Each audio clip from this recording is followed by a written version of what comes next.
ನಾಣೆಯರಿಂದ ಸ್ಥಾಪಿಸಲ್ಪಟ್ಟ ದಕ್ಷಿಣ ಭಾರತದ ಏಕೈಕ ಕ್ಷತ್ರಿಯರ ಗುರುಮಠ ಎಂದು ಪ್ರಸಿದ್ಧಿ ಪಡೆದ ಗುರುಮಠ ಸ್ಥಾನ ನಾಣೆಯರ ಗರಡಿಯಲ್ಲೀಗ ಪುನರ್ ಪ್ರತಿಷ್ಠೆಯ ಸಂಭ್ರಮ. ವೇದಮೂರ್ತಿ ಪಡಿಗಾರು ಶ್ರೀ ಶ್ರೀನಿವಾಸ ತಂತ್ರಿ ಹಾಗೂ ಕ್ಷೇತ್ರದ ಅರ್ಚಕರಾದ ಮುರಳಿ ಭಟ್ಟಿಯವರ ನೇತೃತ್ವದಲ್ಲಿ ಧಾರ್ಮಿಕ ವಿಧಿವಿಧಾನಗಳು ನಡೆದವು. ಗಣಪತಿ ದೇವರಿಗೆ ಗಣಯಾಗ, ಶ್ರೀ ಚಂಡಿಕಾ ಪರಮೇಶ್ವರಿಗೆ 108 ಕಲಶ ಪ್ರದಾನ ಯಾಗ, ಪರಿವಾರ ದೈವಗಳಿಗೆ ಪಂಚವಿಶಂತಿ ಕಲಶ ಪ್ರದಾನ ಹೋಮ, ಚಂಡಿಕಾ ಯಾಗ, ಕಲಶಾಭಿಷೇಕ ಮುಂತಾದ ಧಾರ್ಮಿಕ ಕಾರ್ಯಕ್ರಮಗಳು ನೆರವೇರಿದವು.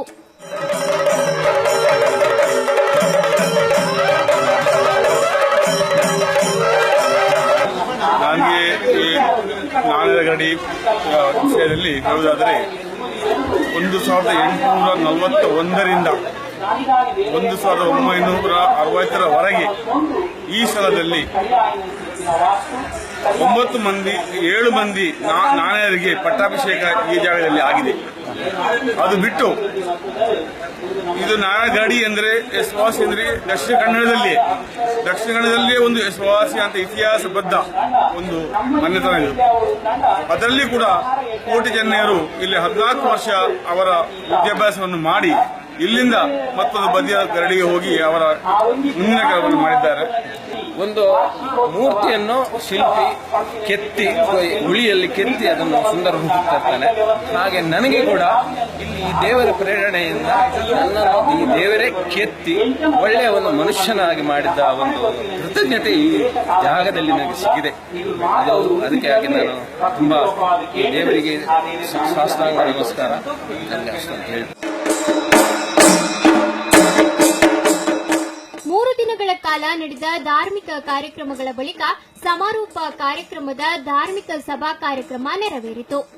ಉದ್ಯಮಿ ಗುರ್ಮೆ ಸುರೇಶ್ ಶೆಟ್ಟಿ, ಬ್ರಹ್ಮಬೈದರ್ಕಳ ಗರಡಿ ನೀರೆಯ ವ್ಯವಸ್ಥಾಪನಾ ಸಮಿತಿಯ ಅಧ್ಯಕ್ಷ ನೀರೇಕೃಷ್ಣ ಶೆಟ್ಟಿ, ಸಾಯಿರಾಧ ಗ್ರೂಪ್ಸ್ನ ಮನೋಹರ್ ಶೆಟ್ಟಿ, ವಿಶ್ವನಾಥ ಕ್ಷೇತ್ರದ ಅಶೋಕ್ ಸುವರ್ಣ, ಕಾಪು ದಿನಕರ್ ಶೆಟ್ಟಿ ಇವರ ಸಭೆಯಲ್ಲಿ ಮುಖ್ಯ ಅತಿಥಿಯಾಗಿ ಭಾಗವಹಿಸಿದರು.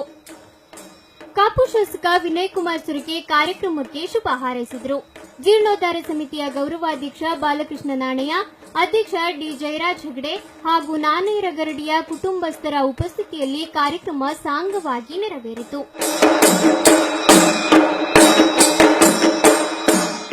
ಶ್ರೀ ಕ್ಷೇತ್ರ ಗುರುಮಠ ನಾಣೆಯರ ಗರಡಿಯಲ್ಲಿ ಚಂಡಿಕಾ ದುರ್ಗಾ ಪರಮೇಶ್ವರಿ, ಗಣಪತಿ, ಬ್ರಹ್ಮ, ವೀರಭದ್ರ ಹಾಗೂ ಈಶ್ವರ ಕುಮಾರ ಈ ದೇವರ ದಿವ್ಯ ಸನ್ನಿಧಾನದಲ್ಲಿ ಇವತ್ತಿನ ದಿವಸ ಬ್ರಹ್ಮಕಲಶ ಸಂಪನ್ನಗೊಂಡಿದೆ. ಶ್ರೀದೇವರ ಬಿಂಬದ ಚೈತನ್ಯ ಅಭಿವೃದ್ಧಿಗೋಸ್ಕರ ಶತಚಂಡಿಕಾ ಯಾಗ ಹಾಗೂ ಪ್ರಧಾನ ಯಾಗ, ಗಣಪತಿ ಯಾಗ, ಹಾಗೆ ಬಿಂಬದಲ್ಲಿ ಚೈತನ್ಯ ಅಭಿವೃದ್ಧಿಗೋಸ್ಕರ ಪ್ರಾಯಶ್ಚಿತ್ತಾದಿಗಳು ನಿನ್ನೆ ದಿವಸ ಸಂಪನ್ನಗೊಂಡಿವೆ. ಇವತ್ತಿನ ದಿವಸ ಬೆಳಗ್ಗೆ 11:25 ಕರ್ಕಾಟಕ ಲಗ್ನದಲ್ಲಿ ಬ್ರಹ್ಮಕಲಶ ಅಭಿವೃದ್ಧಿ ಸಂಪನ್ನಗೊಂಡಿತು. ಹಾಗೆಯೇ ಪ್ರಾಚೀನ ಶೈಲಿಯಲ್ಲಿ ಇದ್ದಂತಹ ಗರಡಿಯನ್ನು ಪುನಃ ಅದೇ ಸಂಪ್ರದಾಯವನ್ನು ಉಳಿಸಿಕೊಂಡು ಅದೇ ಗರಡಿಯನ್ನು ಅದೇ ರೀತಿಯಾಗಿ ಅದೇ ಶೈಲಿಯಲ್ಲಿ ಪುನಃ ನವೀಕರಣಗೊಳಿಸಿದ್ದು ಈ ಗರಡಿಯ ಒಂದು ವಿಶೇಷತೆ. ಅವರು ನನ್ನ ಅನುಭವದಿಂದ ಅವರ ಹೆಚ್ಚಿಗೆ ಅನುಭವ ಇದೆ. ಅವರ ಅನುಭವವನ್ನು ನಾನು ಇದು ಸ್ವಲ್ಪ ತೋರಿಸಿ. ಈಗ ಗುರುಮಠ ನಾಣ್ಯದ ಗರಡಿ ಸ್ವಲ್ಪ ಅದರ ಸ್ಟೋರಿ ಮುಂಚಿನ ವಿಷಯ ಈಗ ನಮ್ಗೆ ಸ್ವಲ್ಪ ಜಾಸ್ತಿ ತಿಳಿತಾ ಇದೆ. ಈಗ ಕೆಲವು ನಮ್ಮ ಫ್ಯಾಮಿಲಿ ಮೇಲೆ ಈಗ ನೀವು ಸರ್ನೇಮ್ ಚೇಂಜ್ ಮಾಡಿ ನಾನೇ ಯಾಕೆ ಹಿಡಿಯೋದಿಲ್ಲ ಅದನ್ನು ಕೇಳ್ತಾ ಇದ್ದಾರೆ. ಈಗ ನಮಗೆ ಖುಷಿ ಆಗ್ತದೆ. ನಮ್ಗೆ ಈಗ ಸಂತೋಷ, ನಾನೇ ಹಾಕಲಿಕ್ಕೆ ನನಗೆ ಭಾರಿ ಖುಷಿ ಆಗ್ತದೆ. ಎಲ್ಲರೂ ನಮ್ಮ ಒಟ್ಟು ಬಂದವರು ಪರವಣಿಗಳು ಇಷ್ಟು ಖುಷಿಯಾಗಿದ್ದಾರೆ. ಮುಂಚೆ ಅವರಿಗೆ ದೇವರು ಈ ಪೂಜಾ ಗೀಜಾ ಅವರೆಲ್ಲ ಎಂತ ಸ್ವಲ್ಪ ನೆಗ್ಲೆಕ್ಟ್ ಮಾಡ್ತಾರೆ. ಇದನ್ನು ನೋಡಿ ಅವ್ರಿಗೆ ಇಷ್ಟು ಖುಷಿಯಾಗಿದೆ. ಈಗ ಅವರು ಹೇಳ್ತಾರೆ ನಾವು ಪ್ರತಿ ವರ್ಷ ಬರಬೇಕು, ಈ ಪೂಜೆದಲ್ಲಿ ನಾವು ಯಾವಾಗಲೂ ಇರಬೇಕು. ಸುದೀರ್ಘ ಇತಿಹಾಸವಿರುವ ಈ ಗರಡಿ ಪುನಃ ಪ್ರತಿಷ್ಠಾಪನೆಗೊಂಡು ಇಲ್ಲಿ 3 ದಿನಗಳ ವಿಶೇಷ ಧಾರ್ಮಿಕ ಕಾರ್ಯಕ್ರಮಗಳು ನಡೆಯಿತು.